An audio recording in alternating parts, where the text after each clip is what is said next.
Oh, I consider him family. You know, we spend Thanksgivings together, him and Joyce were very dear to my heart and to my wife's heart.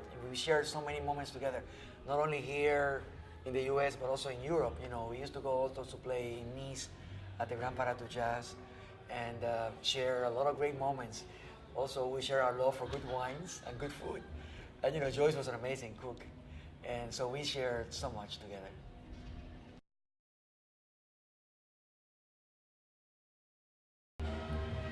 Oh yeah, you know, I remember that George Wein had listened to me at the Blue Note in New York on a Monday night, and he landed together in the same table with Lionel Hampton, and both of them had a ball listening to us. So immediately he said, "Have you been recorded in America?" I said, "Not yet. My two albums are Japanese released." And he said, "Well, you should be recorded here." I said, "Well, at some point." And he said, "Do you have the material ready?" And I said, "You just listen to it." And he said, "Then next week you're recording an album." And that was my first album, Michel Camilo, which hit #1 for 10 weeks straight on Billboard. And then right after that, he brought me here to Newport to play with my trio. And that was incredible. So he became a mentor. It was a wow moment because I knew about Newport, you know, from the movie, the famous movie with Duke Ellington and everybody, the band on stage. And I had seen that, believe it or not, at the Cultural Center of the American Embassy down in Santo Domingo with Willis Conover, famous jazz radio personality, whom I met down there.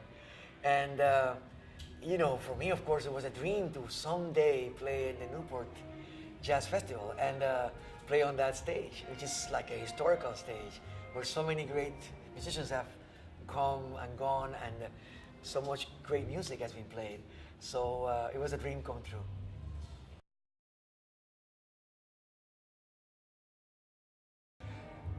The first thing that is unique about this festival is the granddaddy of all festivals in the world. This is the festival that created the concept of a jazz festival. And as the name says, festival means festivities. Let's celebrate music. Let's celebrate meeting your friends, hanging out, catching up with each other, checking each other out. What's the music? How is the music moving forward? And you know, just by listening to somebody play, that triggers in me maybe next projects. Because all of a sudden something, a light bulb goes on in my soul and it triggers me, okay, he's doing that, I'm gonna do this. Or I hear something here that I could, oh wow, I should develop something more like in that vein. Or at the same time, probably my peers also celebrate what I'm doing, and that's what it's all about. Between that sharing, give and take, is how the music expands and keeps on expanding. The important thing also about this festival is like, it's kind of like the story of my life, you know. I think I've been at the festival 7 or 8 times, and I played here in all kinds of formats, you know, and each time a different repertoire. Today's show was very important, very special because I brought a sextet.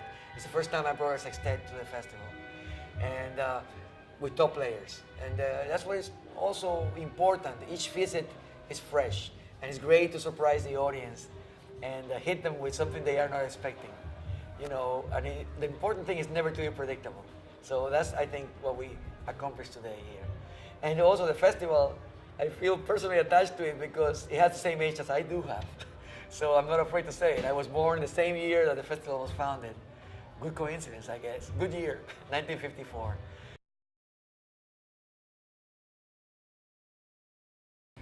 Well, yeah, you know, for me it was a big honor to play right before Ray Charles.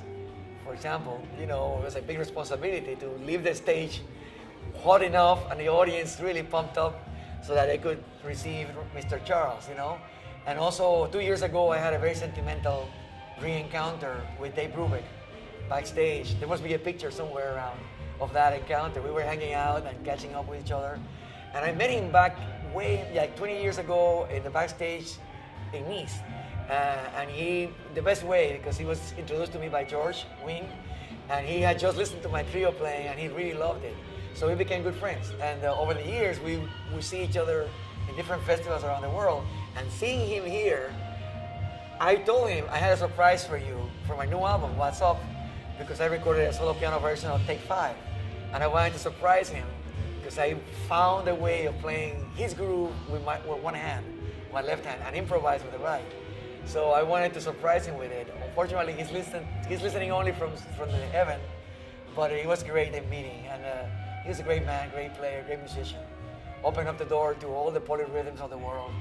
And I love him. And those are the moments that are special. And I just met Herbie Hancock backstage, and we were good friends from many, many years ago. And we have played together 4 hands sometimes and 2 pianos in Japan, for example. And to meet him in the festivals of the world, and catch up with each other, even if for a brief moment, is what this is about. It's not just the music, it's about friends and the family of jazz.